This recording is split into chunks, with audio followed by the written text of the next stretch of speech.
اعوذ باللہ من الشیطان الرجیم بسم اللہ الرحمن الرحیم۔ سورہ ممتحنہ آیات نمبر 10 تا 13 میں مکہ سے ہجرت کر کے آنے والی مومن عورتوں کے بارے میں ہدایات۔ ان مشرک عورتوں کے بارے میں ہدایات جو مسلمانوں کے عقد میں ہیں۔ مومن عورتوں سے بیعت لینے کے بارے میں رسول اللہ صلی اللہ علیہ وآلہ وسلم کو ہدایات۔ اہل ایمان کو یہود سے دوستی نہ کرنے کی ہدایت کہ وہ آخرت کے اجر و ثواب سے مایوس ہو چکے ہیں۔ اعوذ باللہ من الشیطان الرجیم۔ یا ایہا الذین آمنوا اذا جاءکم المؤمنات مہاجرات فامتحنوہن۔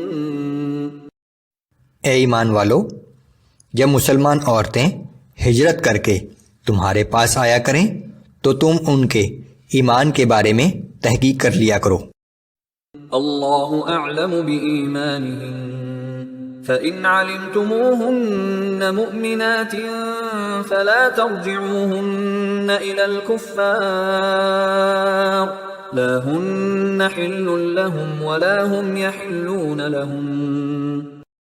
اللہ تو ان کے ایمان کی حقیقت سے خوب واقف ہے، پھر اگر تمہیں یقین ہو جائے کہ وہ واقعی مومن ہیں تو انہیں کفار کی طرف واپس نہ بھیجو، کیونکہ نہ تو وہ عورتیں کافروں کے لیے حلال ہیں اور نہ وہ کافر ان عورتوں کے لیے حلال ہیں۔ وَآتُوهُم مَّا أَنفَقُوا وَلَا جُنَاحَ عَلَيْكُمْ أَن تَنكِحُوهُنَّ إِذَا آتَيْتُمُوهُنَّ أُجُورَهُنَّ۔ اور ان کافروں نے ان عورتوں پر مہر وغیرہ کی صورت میں جو مال خرچ کیا تھا وہ ان کافروں کو واپس کر دو، اور تم پر ان مہاجر عورتوں سے نکاح کر لینے میں کوئی گناہ نہیں جب کہ تم انہیں ان کے مہر ادا کر دو۔ وَلَا تُمْسِكُوا بِعِصَمِ الْكَوَافِرِ وَاسْأَلُوا مَا أَنفَقْتُمْ وَلْيَسْأَلُوا مَا أَنفَقُوا۔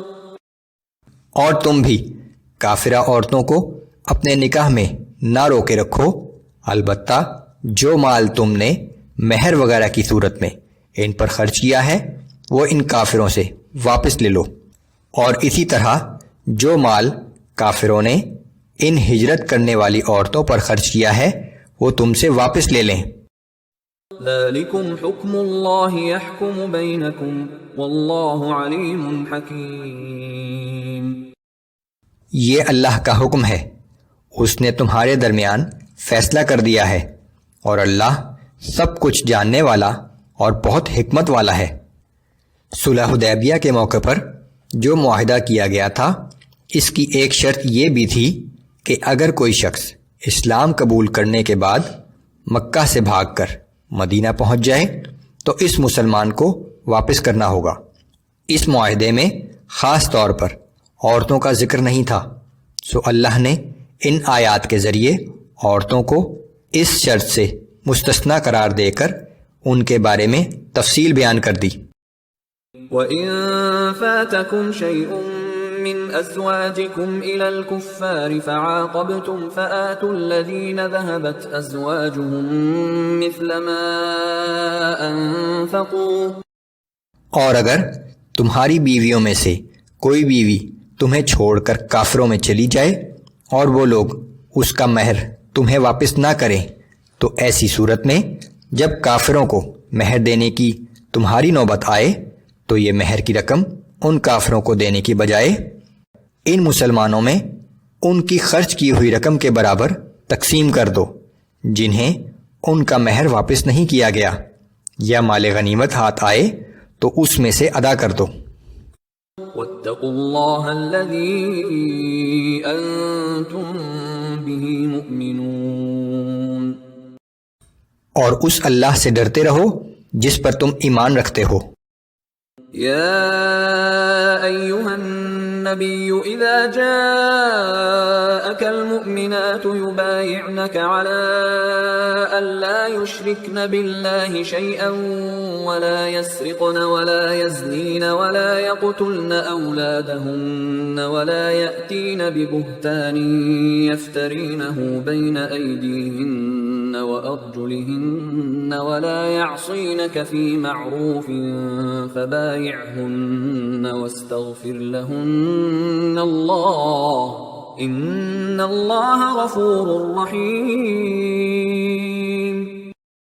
اے نبی صلی اللہ علیہ وآلہ وسلم، جب مومن عورتیں آپ کے پاس بیعت کرنے کے لیے آئیں اور اس بات کا عہد کریں کہ وہ اللہ کے ساتھ کسی چیز کو شریک نہ ٹھہرائیں گی، اور یہ کہ نہ چوری کریں گی اور نہ زنا کریں گی، اپنی اولاد کو قتل نہ کریں گی، اور اپنے ہاتھ پاؤں کے درمیان سے کوئی بہتان گھڑ کر نہ لائیں گی، اور کسی نیک کام میں آپ کی نافرمانی نہ کریں گی، تو ان سے بیعت لے لیجئے اور ان کے حق میں اللہ سے دعائے مغفرت کیجئے، یقیناً اللہ بہت مغفرت کرنے والا اور ہر وقت رحم کرنے والا ہے۔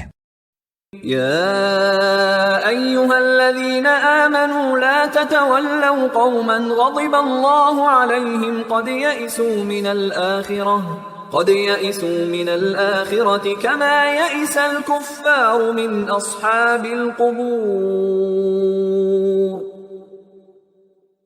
اے ایمان والو، ایسے لوگوں کو دوست نہ بناؤ جن پر اللہ کا غضب نازل ہوا، وہ تو آخرت کے اجر و ثواب سے ایسے ہی مایوس ہیں جیسے وہ کافر جو قبروں میں مدفون ہیں۔